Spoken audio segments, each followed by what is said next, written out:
Okay, this is our class for Friday, October 29th, right? And when you do this, I really don't care, just so long as you have it done before Wednesday, November 3rd. Okay, Tuesday, November 2nd, because I'm going to need time Tuesday night, Tuesday evening to make sure everything is done right. Maybe even Monday evening. So the earlier the better.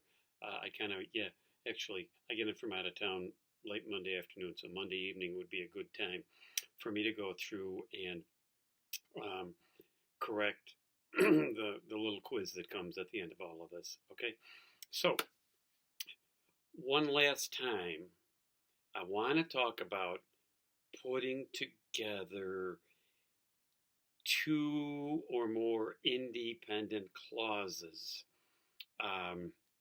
into a single sentence. Okay, an independent clause, review, is the same thing as a simple sentence. We have a subject, we have a verb, and we have to express a complete thought. So something like, Sally went to the store. Jose hit a home run. Larry stayed home from school today.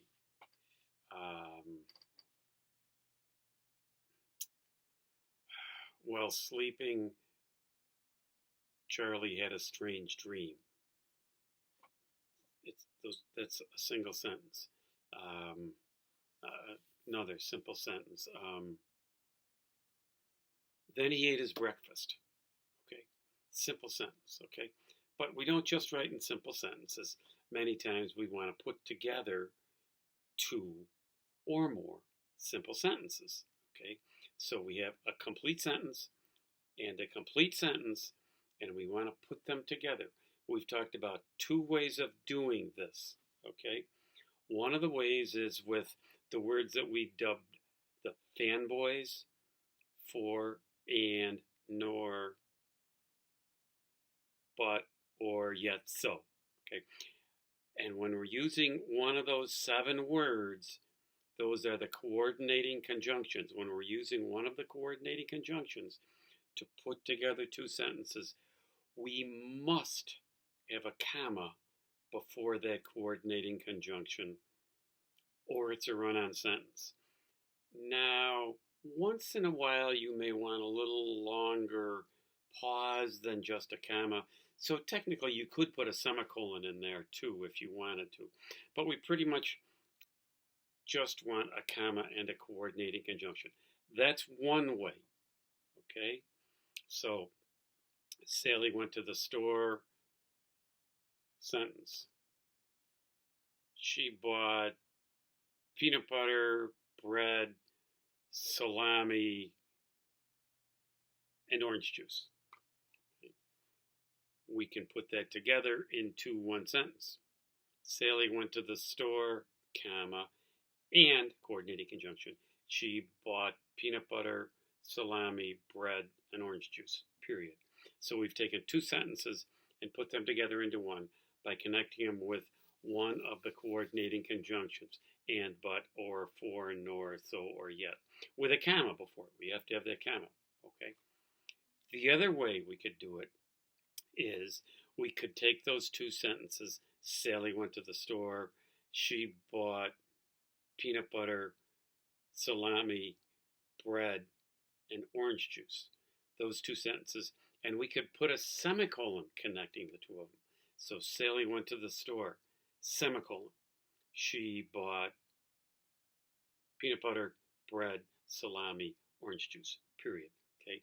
So we have two ways to join together two independent clauses or simple sentences to make it into one, what's called a compound sentence. Okay. Now, I think most of you have the idea on that, although some of you are still leaving out that comma before and, but, or, for, nor, so, or, yet. And I know some of you were taught you don't use the comma before and. We've addressed that already. Your teachers told you not to do that just so you wouldn't have comma. Okay. We don't want you to create kamikaze. Oh, sorry, bad joke. So anyway,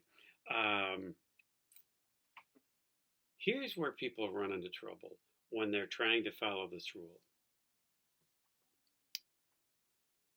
If you said, Sally went to the store and bought peanut butter, bread, salami, and orange juice, we don't have two complete sentences there. Sally went to the store, complete sentence. Bought peanut butter, salami, bread, orange juice. That's not a complete sentence. There's no subject there. All we have in that case is one subject, Sally, doing two things. Going and bought, or went and bought. Okay? So there's no comma before that and. Okay? Sally went to the store and bought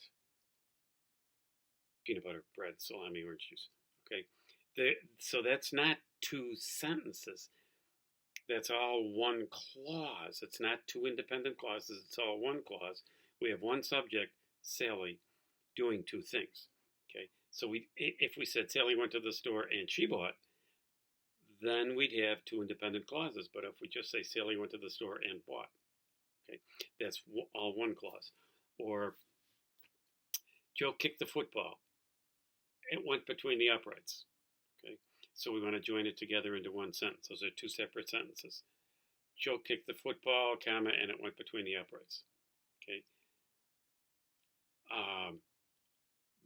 Those are two separate sentences. We joined it into one with comma and. Okay. If we just said Joe kicked the football between the uprights, that's only one sentence. Okay. So now, yeah, I've urged you to be concise, and that would be more concise, but that's not what we're talking about. We're trying to talk about compound sentences. Okay. So let's change that a little bit. Sam hit the baseball and it broke a window. Okay. So Sam hit the baseball, comma, and it broke a window. So we've taken two sentences, Sam hit the baseball, it broke a window, and joined them together with comma and. Or Sam hit the baseball, semicolon, it broke a window. Okay. We've joined two separate sentences together with a semicolon. But if we said Sam hit the baseball and broke a window, we don't have two separate sentences because we don't have a subject in that second part of it, broke the window. There's no subject there in broke the window, okay? So we don't have a comma in that situation when we're just creating a compound verb, one person doing two things. Sam hit and broke, okay? No comma there, no comma, because we are not joining together two sentences. That's all one clause, okay? See the difference? So we don't always have a comma before and. We have a comma before and in that situation when we're joining together two sentences. But we don't have a comma before that and when we have a simple subject and a compound verb. Okay? Get the idea? So we're going to have a little quiz on here. It'll be on Moodle, and I want you to go in and to correct each of these things. Some of them might be correct the way they are, okay? And that's what you're doing for this class. So it's pretty simple, it's pretty simple. But I want to make sure you know this stuff because in another class, I've given the quiz that you're going to get twice, and I'm going to give it a third time. Some people went down the second time they took it from the first time. They didn't do that well the first time. They went down the second time. Exact same quiz, okay?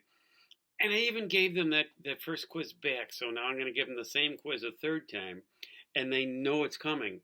And I want to see if they're smart enough to look over that first quiz, the things they made mistakes on, and make sure they know them before they take the third quiz. So that's the reality of it. You guys are a really good bunch of writers. You really are, okay? So I'm hoping that all of you just get 100 on this quiz. But keep in mind, some of the groups of words that you see will just be simple sentences all by themselves, but have compound verbs. So you won't put any punctuations in those. You'll just mark them correct. Okay? Have a good one, and have fun with this. Okay?